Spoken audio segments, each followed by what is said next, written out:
Hello. Sir, yes, sir. Okay, so the same PDF file is also uploaded on the Microsoft Team. Okay, so all the study material of module 2 and 3 has been uploaded on the Team. Okay, so you can refer this tutorial for your examination purpose. And as you know, you have the quiz on the Wednesday at the 5:30. Okay, so you prepare from this material. Okay, so we are discussing about the immobilization. To immobilize or to confine the enzyme molecules, there is a requirement of one support, or we can say there is a requirement of carrier molecules uh, by which we can tag the enzyme molecules. These carrier molecules are basically categorized in 4 broad groups. They may be natural polymer, they may be synthetic polymer, they may be inorganic material, or they may be the some other types of organic materials. So basically, when we talk about the natural polymers, so most commonly used natural polymer for the immobilization purpose is the alginate.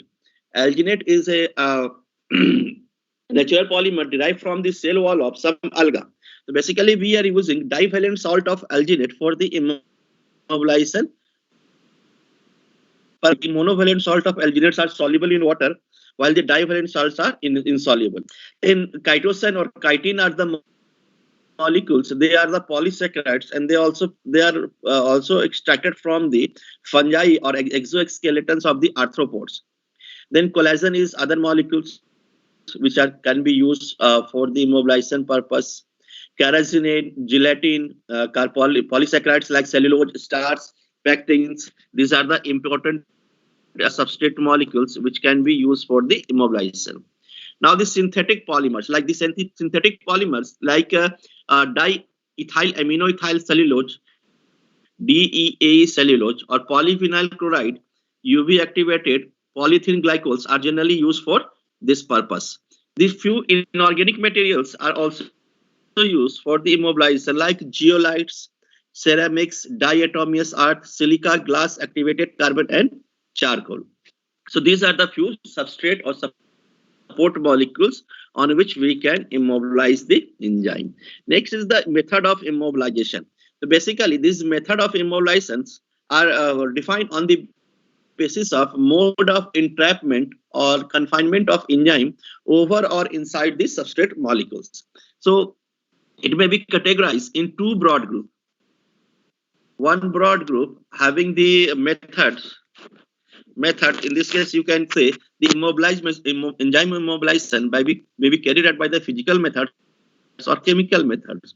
So in physical methods, we have we immobilize enzymes basically by the adsorption, encapsulation, or entrapment, and by the chemical method, there is establishment of chemical bond, covalent bond between the enzyme and substrate molecules.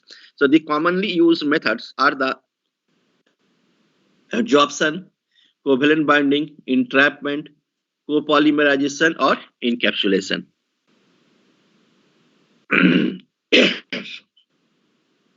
So in diagram, you can notice the adsorption is the simple adsorption of enzyme molecules over the surface of support molecules, and the enzyme interact with the simple van der Waals interaction or weak intermolecular forces with the substrate molecule. While in encapsulation, we are entrapping the enzyme molecules inside a membranous support. So in case of encapsulation, entrapment, we confine the enzyme in a matrix having the some network like or port like structure.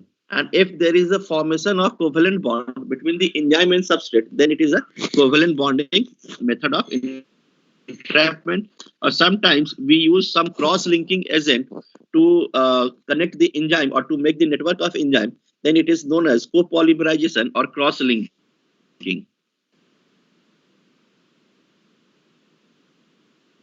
Okay, so now first method was the adsorption.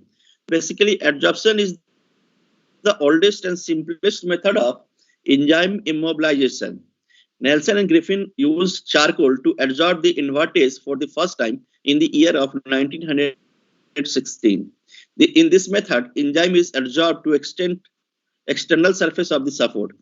The support or carrier used may be different types, such as mineral support, organic support, modified sapphiros or ion exchange resin.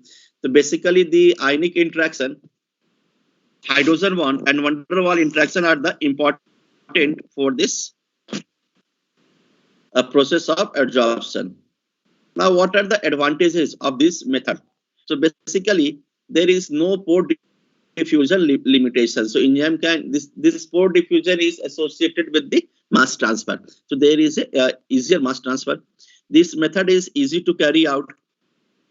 No reagents are required. Minimum activation steps involved.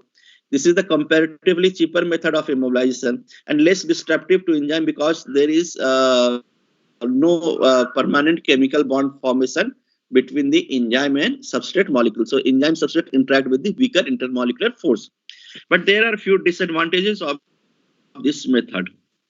Since in this case, enzyme and substrate react with the weaker intermolecular force, so there is a process of frequent desorption of the enzyme from the carrier molecule, and the efficiency is very less. Second method is the covalent bonding. So in covalent bonding, there is establishment of covalent bond between the chemical group of enzyme and the chemical group of support matrix. So basically, the most common groups present on the enzymes are the hydroxyl or amino groups.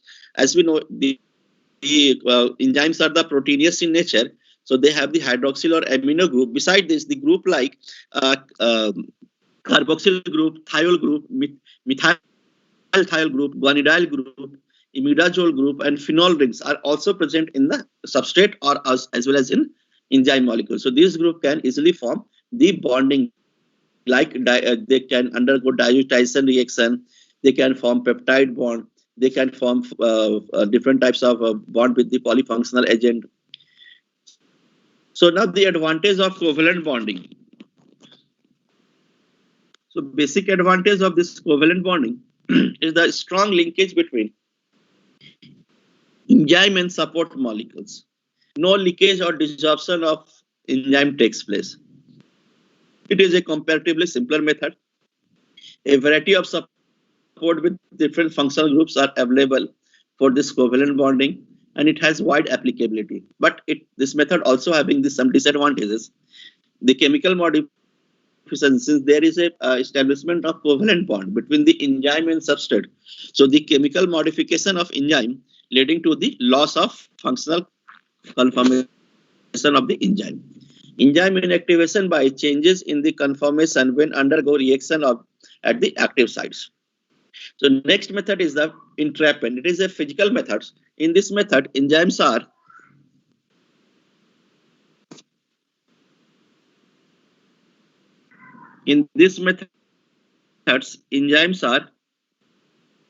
entrapped inside a porous matrix.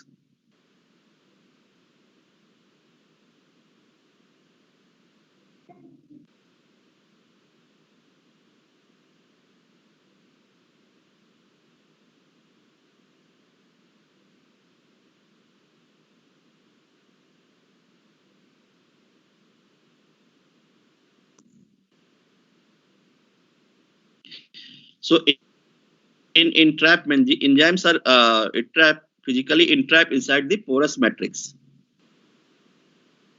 So basically, the bonds involved in stabilizing the enzymes in matrix may be covalent or non-covalent. Mostly non-covalent bonds are stabilized.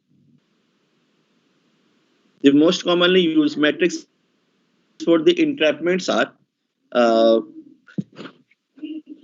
polyacrylamide gels, cellulose triacetate, agar gelatin, carrageenan, and alginate. So this entrapment is generally carried out by the inclusion in the gel. Enzymes are trapped inside the gel. Inclusion in the fibers. Enzymes supported on a fiber made of matrix material. Inclusion in the microcapsule. Enzymes entrapped in microcapsule formed by monomer mixtures such as polyamide and calcium alginate. Advantage of entrapment is the fast method. It is a fast method of immobilization. It is cheaper, easy to practice at a small scale. mild conditions are required, less chance of conformational change in the enzyme can be used for sensor application. We can make the biosensor by this method of immobilization. And disadvantage is the leakage of enzyme, poor diffusion limitation, chance of microbial contamination, and not much success in industrial process. So next method is the cross-linking and co-polymerization. In this method, we are using some linking agent to directly link the different enzyme molecules. So most commonly used linking reagent is the glutaraldehyde. So these are the polyfunctional reagent which can capture the number of enzymes at a time. So glutaraldehyde or diazonium salts are the most commonly used co-polymerization agent. Next is the encapsulation. So this type of immobilization is done by enclosing the enzyme in a membrane capsule. The capsule will be made up of semi-permeable membrane like nitrocellulose or nylon. In this method, the effectiveness depends upon the stability of enzymes inside the capsule. The advantage of encapsulation, it is a cheap and simple method. The large quantity of enzyme can be immobilized by encapsulation. Disadvantage of encapsulation is the pore size limitation, as well as only a small substrate molecules have to cross the membrane. Sometimes all these are the method of immobilization of enzymes. Sometimes we are also immobilizing the complete cell on the support matrix, because if we know this cell can produce the particular enzymes, so we can immobilize the live cell over the matrix, and then it will produce the required enzyme. So when we are using immobilizing the whole cell, so it has the number of advantages, such as multiple enzymes can be introduced in a single step, because as we know, the cell can produce the number of enzymes. So we can use multiple enzyme system for the immobilization. Extraction and purification of enzymes are not required. When we are using native enzyme, only enzymes, so first of all, we have to produce the enzyme. Then after the production of enzyme, we have to purify or extract the enzyme from the medium or solution. Then we are using this enzyme for our purpose.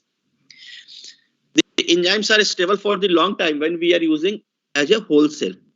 And the native, since we have immobilized the source of production of enzyme, so enzymes are produced in the native conformation, so they are highly active. And it is a cost-effective method. But there are also some disadvantages of immobilizing the complete cell or whole cell. Concentration of enzyme will be less. Production of unwanted enzymes and unwanted products. Basically, we have immobilized the cell. So cell may also produce some byproducts or some unwanted product, which may add some impurity in the final product. Modification of end products by other enzyme produced by immobilized cell. Methods of immobilization of whole cell. What are the methods? So generally we are using the same method for the immobilization of cell, which was used for the free enzyme. It is the adsorption, covalent bonding, cell to cell cross-linking, encapsulation, and entrapment. Okay, so in this diagram, you can notice the different methods of immobilization. First is the adsorption. The cells are adsorbed over the surface due to some charge. Encapsulation, entrapment inside the some membranous structure. Entrapment inside the network like structure on porous matrix. Entrapment in the gel matrix. Okay, so these are the few methods. Now, what are the application of enzyme immobilization? Basically, the enzymes having the industrial application. They can be used in the production of antibiotics, different types of beverages, amino acids. They have the biomedical application. Immobilized enzymes are widely used in the diagnosis and treatment of many diseases. Immobilized enzyme can be used to overcome inborn metabolic disorder by the supply of immobilized enzyme. Immobilization techniques are effectively used in drug delivery system, especially to oncogenic sites, to deliver the drug at the cancer site inside the system, human body.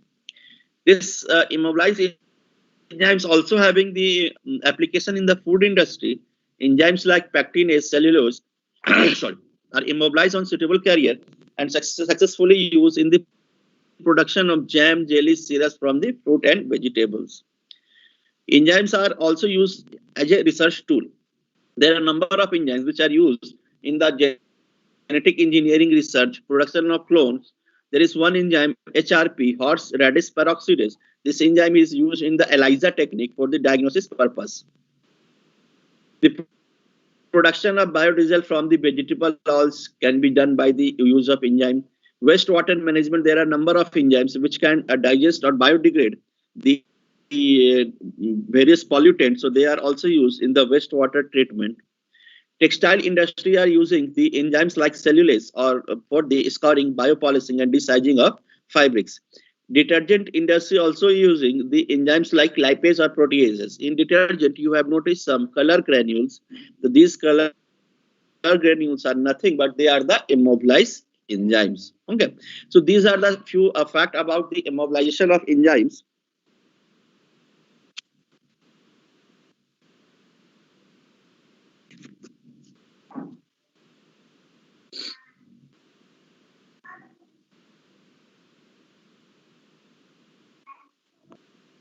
In this diagram, you can see the different application where the enzymes can be used. It can be used as catalysis, biocatalysis in biotech research, in diagnostic, food and beverage, animal feed, pharmaceuticals, biofuels, household items. As well, in this case, you can see the use of enzymes, specific enzyme, and how they are immobilized. For example, adsorption method is used for the reaction conversion of lactose into lactic acid or glucose into ethanol. Okay, and what are the different cells and support system used for the immobilized cell. So these are the, in this table you can find out the example of immobilization of whole cell for the industrial purpose.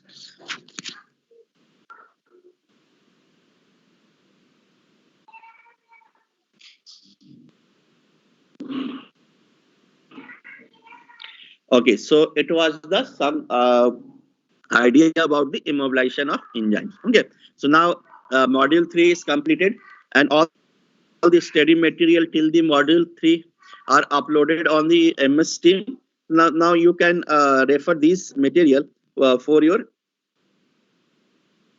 examination purpose.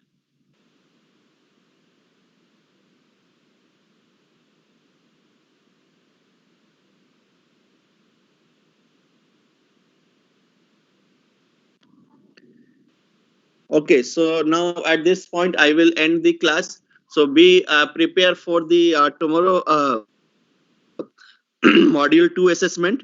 Okay, so since tomorrow you have the module 2 assessment, so I will not take the class of biological science on tomorrow. Okay, so prepare for the quiz.